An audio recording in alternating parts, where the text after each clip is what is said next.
Hi, and welcome to the Soul and Survival podcast with Grant and Louise Bentley. We have run the Victorian College of Classical Homeopathy since 1995. We are both qualified practicing homeopaths, and Grant is also a naturopath. Together, we discovered a link between energy and facial structure based on traditional ideas from homeopathy that have roots going back 200 years. This project is called Homeopathic Facial Analysis, or HFA for short, and has been the cornerstone of clinical diagnosis and training courses since 1999. Between us, we have written and produced 7 HFA books, including Soul and Survival. Soul and Survival is the philosophy of energy influencing matter and how this energy forms individual facial structure, our unconscious drives and fears, our life patterns, and universal time cycles. Well, hello everybody once again, and welcome to the Soul and Survival podcast. Last week I was ready, all braced, and welcome to you too, Louise, by the way. Thank you, Grant. Last week I was all ready and braced for some technical question you were going to throw at me, and it ended up a question, Empathy. It ended up about empathy, yeah. and so more about personal qualities than technical stuff. Well, I mean, there's a reason for that, Grant. If you think about it, the technical information, I will remind everybody, has been written into something like 7 books. There aren't quite a few books with all those technical aspects in them. Certainly our online courses have that sort of start at the beginning, work your way through, and at the end of it, you should be quite confident in a clinical setting to apply the principles of homeopathy and the principles of HFA. So it's often like we have workshops and the conversation will stray into these more, sort of side areas, but they're really important and they often don't get written about or discussed. So I thought, why not spend a little bit of time on some of them? So I've got another one for you today. All right. Okay. All right. And this sort of like a personal quality again, or what is it? Well, yes, it is, but it's a quality we all have, and it's something that we have from low levels to medium to high, and it's really important. And I'll give you my own little personal intro, and then I'll see how your wonderful mind goes. So the topic is memory, and again, we've discussed this. I know you've put a lot of this into Soul and Survival, which is so critical. Hence, the podcast is called Soul and Survival. I think it's the most amazing part of all your work associated with HFA. But the topic of memory itself. So I was thinking about it because, as you know, I've been interested in lots of, I think they call them biohacks, or, these alternative ideas for improving your health. And I'm interested in all these things. And I got involved, along with a couple of my kids, with Wim Hof a few years ago, which is, this kind of hot-cold therapy, particularly cold therapy. And so I do the cold showers, and I've been doing them for quite some time. And it always strikes me, those first 5 to 10 seconds when you immerse yourself under the really cold, and I mean for us, tank cold water, the shock that your body goes into. And every single day that I do it, the moment I feel that water, I remember the day before's cold shower, exactly as if it was only a moment ago, as if 24 hours or thereabouts hasn't even taken place. And I know that you can explain that in real terms, particularly from a homeopathic point of view. And my second example, not a day-to-day thing, and many years ago for me, but as you know, I've had a number of children, and that involves going into labour. And it always surprised me with my last child. I remember this quite clearly, that it had been quite a few years. He was the last one, and the first contraction, and the instant I felt it, the memory of those previous labours was just right there and right on me. And yet in between, even though I could say labour was labour, I couldn't really remember it or feel it. I'm really interested in what memory means, and my subtopics, which are huge, so please go wherever you like with this. One is the link with memory and energy. One is memory and illness. The third one is memory and colour groups, which are the miasms in old homeopathic speak, and memory and history. Like each one's like 10 podcast, but please feel free. Yeah, you might need to make a bit of a mental note of where we go with this, because I think to try and cover this in around about half an hour is absolutely impossible. We'd be struggling to cover just one aspect of it in half an hour. So what Will you pick which one you like? Well, your name's... Well, speaking of memory, I've forgotten what they are. So what's the first one? Okay, so memory in regard to energy, like how the two link together and how important it is for our general health. And in a sense, a homoeopathic medicine is a memory of something too. Like they're all linked. Yeah, I know. I know where you're coming from. You're talking about what memory plays a part in an eventual pathology. Do you mean? Is that absolutely. What you mean by? There's so many aspects. I suppose I'm being a bit unfair by throwing you in at the deep end, but I know Soul and Survival is about the inherited memories that each of those miasmatic or colour groups brings to bear, which affects us all as individuals. So that's certainly one huge part. But even on a more personalised or personal level, memory seems to transcend time. I mean, it's all about remembering things that we've done. That's what memory Well, is. If there's no memory, there's no you. I am like many people. I unfortunately had to look after a parent with dementia.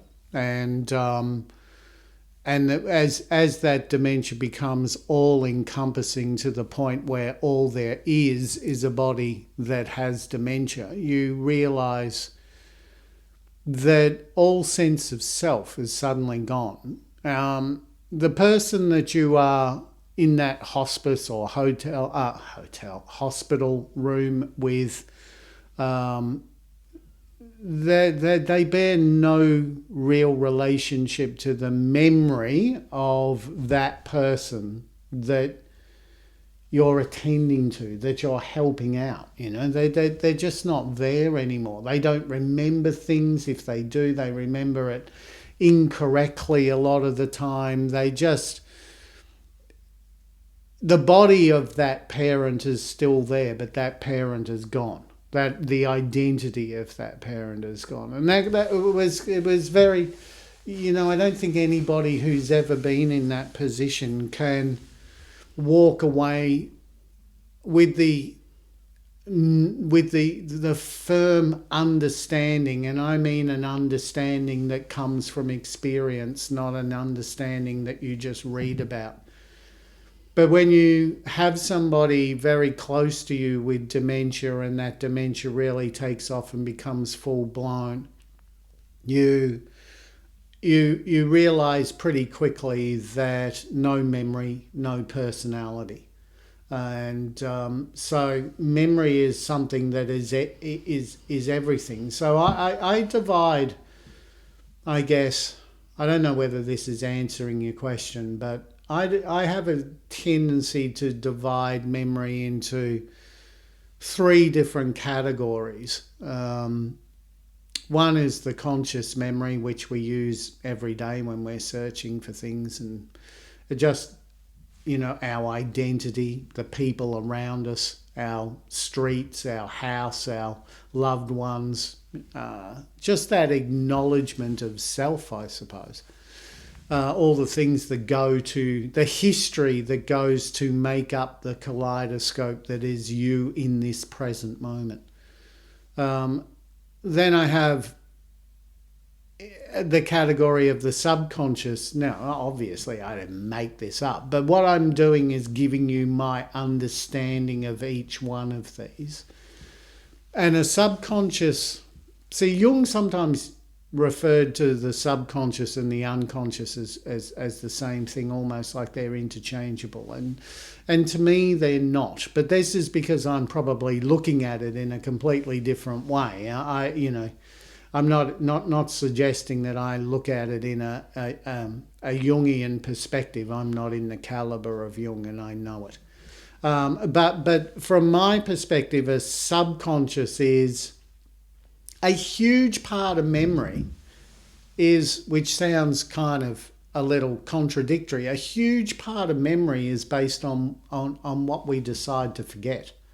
Because otherwise we'd just be overloaded with stuff, So we have to selectively forget things in order for memory to be effective on a day-to-day basis.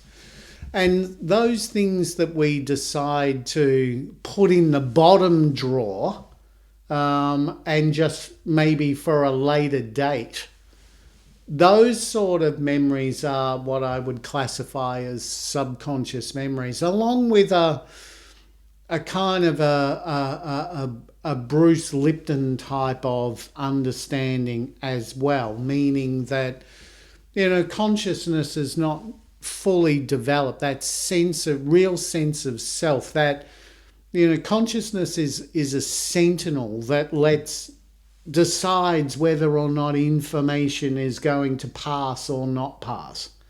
And when you're really young, and they say, it's up to, roughly the age of 7, hence that, give me a boy to the age of 7 and I'll show you the man.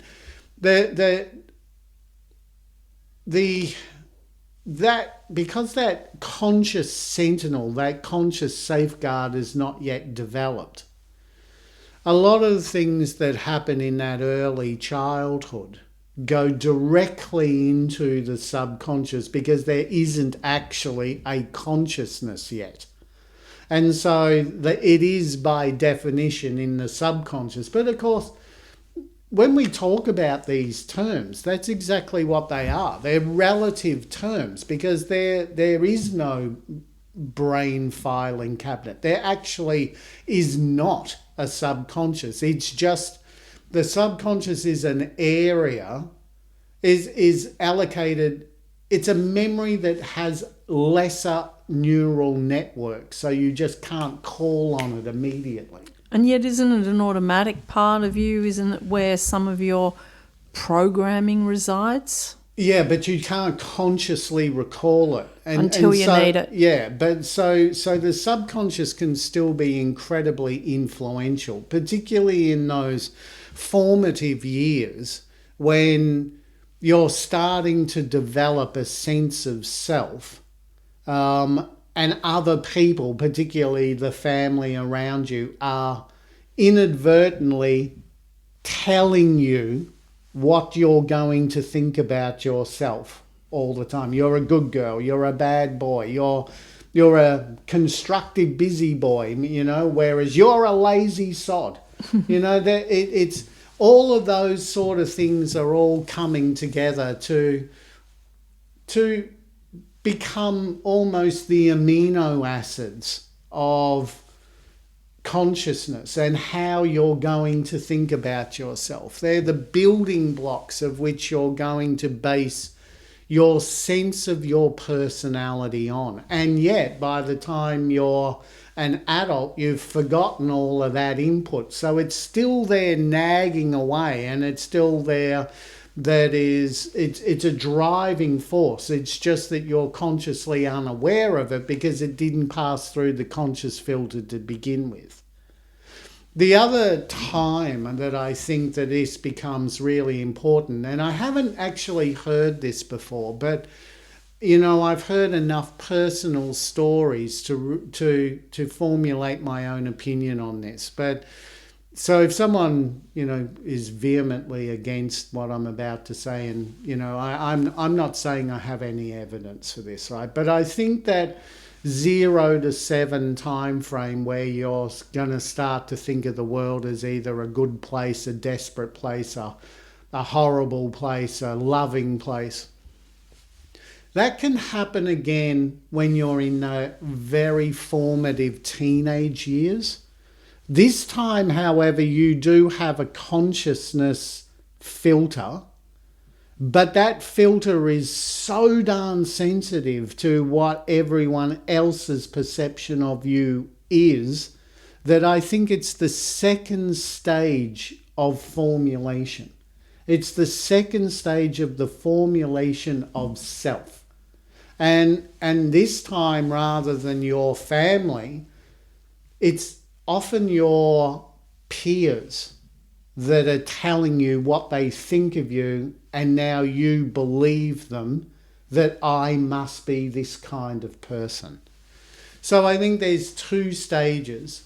So why it goes directly into the subconscious when you're a teenager, I don't know. And I don't say it goes directly. It can't go directly, because there is the gatekeeper of the consciousness by the time you are a teenager. But, you know, I think it's the gatekeeper's a little sleepy and misses a lot. And so things slip by. So I know we haven't really digressed at all from memory, because it's all wrapped up in the same package, but I got to ask you the link between that 0 to 7, the 7 to 13, and the 14 to 21, because I know you deal with a lot of children in that age group. What do you think's going on there that is inhibiting their health and their growth as an individual? Well, one of the big parts is that how other people view us is generally, you know, particularly at that age, is very critical, because we have a whole lot of jealousies and hierarchies are beginning, and pecking orders and so on. And you know, this is the time where somebody starts, you know, being called a nerd, being called a whatever, I don't know, these sort of derogatory terms just don't spring to mind right at the moment, but you get what I mean. You know, there are different tribes, labels. And you understand, and you live to those labels. And those labels that are formed in those years are really, really deep, and they can last a long time. Often in the 30s, there's a Nick Cave song where he sings that this is the time of the great undoing, and I think that the 30s is often a time of the great undoing. A lot of divorces happen there. There are reevaluations of life. There are career changes. There's a whole lot of things that happen in that early, especially early to mid-30s range. And I think that's that undoing when you start to realise, or a lot of us start to realise, that what we thought about ourselves, those labels that we accepted about ourselves, are actually not all that true. They've been imposed on us by somebody else who sees a one-dimensional view of us, and it was just happened to be done at an age where we accept it wholeheartedly. And do you think there's a link to health, you know, just general day-to-day health in these phases and in these perceptions? Yeah, absolutely there is, because the greater sense of self that you have, the greater the self, the greater the health. There you go. Well, that's a good one. Let's come up with a slogan of our own. And it rhymes. Fantastic. And there you go. I mean, yes, the greater the self, the greater the health. But most of us don't come through those teenage years with a huge, wonderful sense of self. We come down we've been picked on, and we're being criticised, and we've been, you know, packaged and absolutely moulded, you know, yep. and that's by teachers telling us that we're stupid, or culture, friends telling us that you're ugly, or you don't fit in, or you're too this, you're too that, and we just take it on board and we try and adapt, because it's not so much that the sentinel of consciousness doesn't exist. It's more that we are trying so desperately to find our place in the world that we're prepared to be emotionally and socially plastic and modify ourselves to what others expect and what they want us to be, even if what they want us to be is derogatory.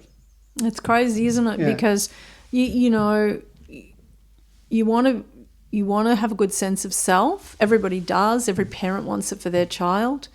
And you see when it's not there, you see when it is there. Like, what are your observations from a clinical perspective? Let's get back to homeopathy. What can the remedy do? How does it do it? What does it do? What do you see? This negative drive that is forcing you to have a self, we're talking about somebody who is coming into the clinic, and if they're coming into the clinic in their teenage years or their early 20s and they've got real problems, then I know that they have a real bad sense of self, provided that, taking accidents out of the equation and things like this. But because pathology and self-belief are absolutely linked, because you are homeopathy is a vibrational medicine, and vibrations are either positive or they're negative. And if you're sending out a continuously negative vibration, then your body's listening, and then that's where a lot of the time very early pathology comes from. It's just this really poor sense of self that's never been resolved.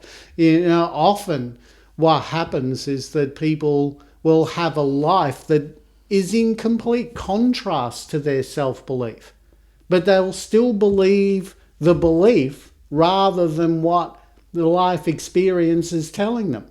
For example, I recently had a woman that believed that, like, to her core, that she was really plain and undeserving and all that. And we found out later that, probably just through jealous friends, that she was told she was ugly. She was told that she'd never be good enough. And she believed all these things, but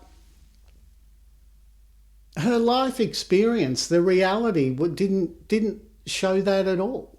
She was happily partnered up. She had children. She had a life where she had lots of friends. She was admired. She was loved. She was admired, and she was respected, and she was adored. So the life experience sort of shows, what you were believing, that's all wrong. But it's still, she believed it nonetheless. And how do you link that to a remedy, to a health issue?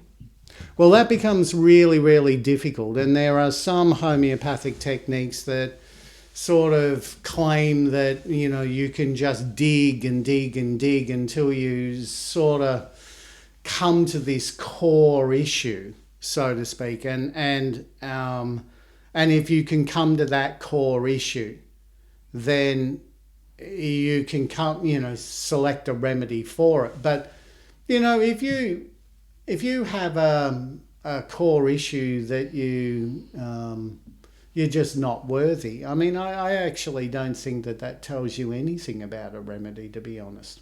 So what would you be looking for in a case like that? I just always go back to the generals and Bonninghausen, and the reason that I do that is that your body is programmed to be able to, it's got to fight for its own survival. Right. So what it does is that even when you're giving it erroneous messages, your instinct is going to fight back, and it's going to fight back by creating modalities, and pathology means that your instinct's losing. Your self-defense mechanism is starting to lose against the consistent wave, the pounding of that negative feeling about yourself in this instance.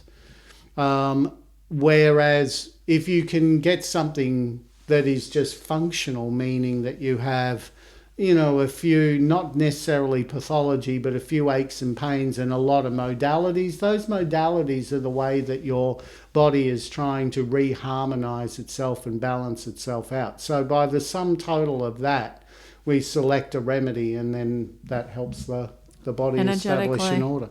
And what I find really interesting about what you've just said is I started on this really deep sort of, tell me about memory, which is huge, I understand.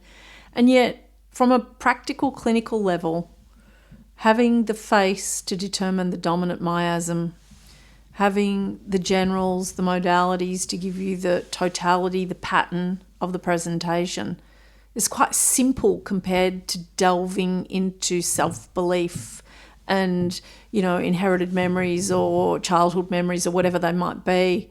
And yet the two are linked. So what I guess you're saying is you can come at the whole thing from a simple surface area in a way and still get a profound result. You don't have to start with the deep, difficult, nasty areas of that person and their life. No, in fact, you don't even have to broach them at all if you don't want to. This is one of the great things about homoeopathy is that there's so many different roads that you can take to reach that same conclusion. You don't have to go pathology. You can go just modalities. You can go mentals if you want to. But I've done all of, well, this is the thing. It's really hard. There's some scenic routes and then there's some just direct pathways. And if you want to go down all the back roads, then go for your life. But if you want to get there quickly, then you go via the freeway, no lights, no stopping, go at 100 k's an hour, and that's the modalities. That's what the modalities are. It's the freeway of homeopathy. It's not the back roads. But the one other aspect of memory, I said there were three aspects. So one is that subconscious that we were talking about. They're all the filed memories that we need to file just for day-to-day survival. They're also the memories that passed through when you did not have a consciousness there to be a gatekeeper to sort it out. And then there's those ones in particular during those teenage years where, the other people are telling you who you are and you're just adopting that. It's almost like you're in this state of ego helplessness and you need somebody to define who you are and you just take that willy-nilly on board. Some people don't, but a lot of people do, enough for it to be notable. But the third aspect I'll just simply call the unconscious, and this is, again, I'm going to point out, is completely different to a Jungian unconscious that is interchangeable with the subconscious. My unconscious is truly that. It's something that you're unaware of, and it's also something that you can't affect in a major way, but you can affect it, but you can't eradicate it. Right. And this is the miasm, yeah. This is the miasm, and this is what a miasm is, and this is one of this to me is part of what shows this incredible depth of the homeopathic system. The moment that I broke away from this idea that a miasm was an inherited disease that gets worse every generation, which is just not possible according to evolution. We would have been wiped out by now. If each disease is getting worse and more complex per generation, how on earth did we make it? No, we couldn't. It doesn't make sense. No, it doesn't make sense. So, but when you understand that it is a defense mechanism, the next big question is, okay, you can see where animals are passing on successful defensive traits. Like a snow leopard, which is still a leopard, develops this white coat of camouflage so its prey can't see it creeping up on it. So you can see immediately it's gone from the patterned yellow and black of the speckled light of the jungle into the white of the snow. Or if you're going to be in a cave like a panther, that it goes almost completely jet black. So you can see how it passes on those sort of adaptive traits to its environment. But when you talk about human beings, well, what do we pass on?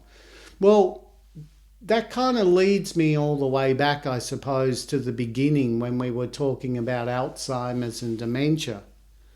That what we pass on, everything about human beings is about intelligence, and you cannot have intelligence without memory.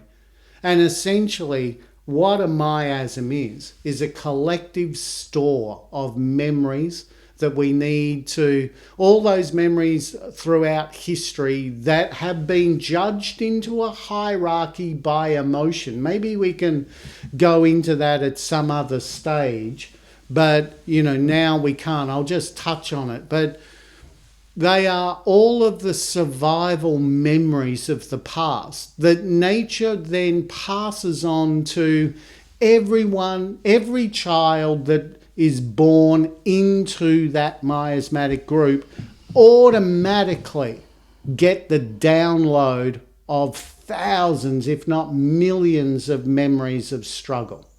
They don't belong to you, but they're given to you benevolently. Now, we can sometimes that can be debatable, because sometimes that benevolence can really come back to bite us. Because it's a balancing act. It really is. Too much oxygen, not enough oxygen. Yeah. It accounts for a lot of unrealistic fears. What people have, I've heard it all. I've heard people that have had fears, and I'm not just talking about spiders and things like that, or snakes. We live in a pretty snake-prone area. I don't think that's an unrealistic fear when you go to the woodpile and you see something about a metre long right in front of you. That's the third deadliest snake in the world. I don't think that being frightened of that is particularly unrealistic. It's probably sensible. Yeah. So, but I've had people who are scared of being hung, or they have this morbid fear of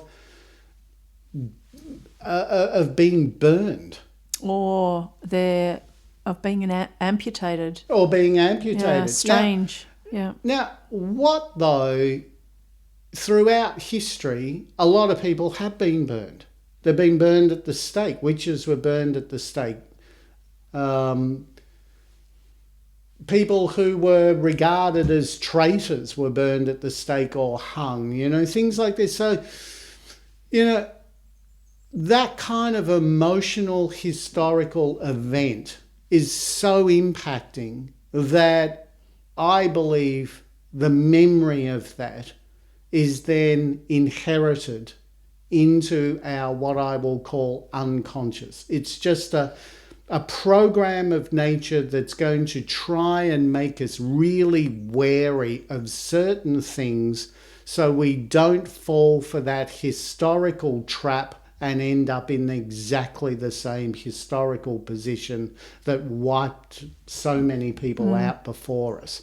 And so we're absolutely petrified of certain things, or we're drawn towards other things.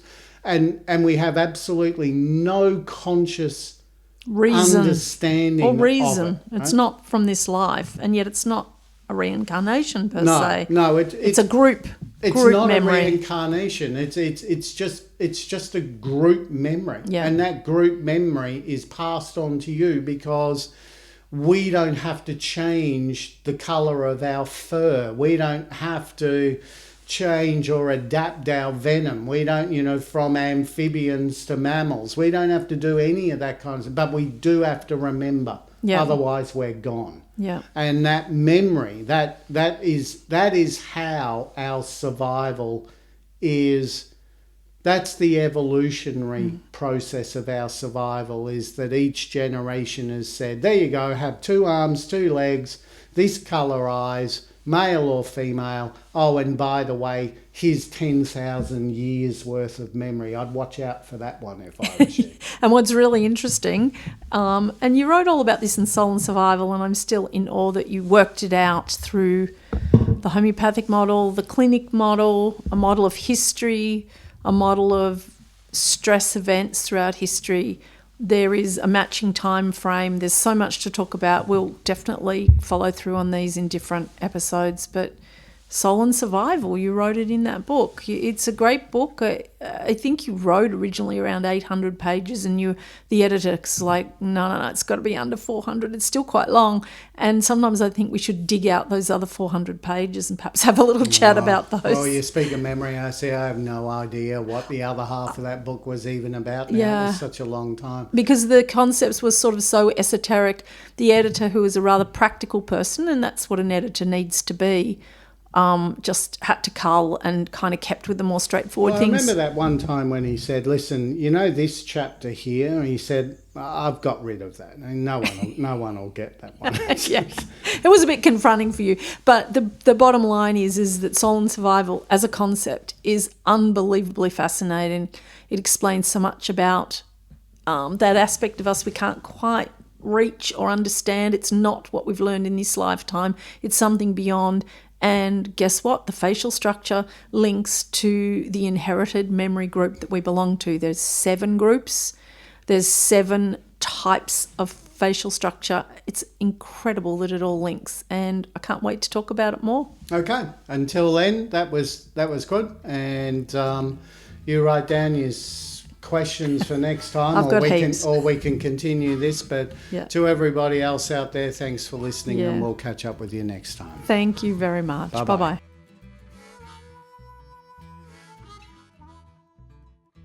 Thanks for listening to Soul and Survival. If you are interested in more information, books, courses, consultations, learning more about facial analysis or life themes, please visit our college site, Victorian College of Classical Homoeopathy, vcch.org.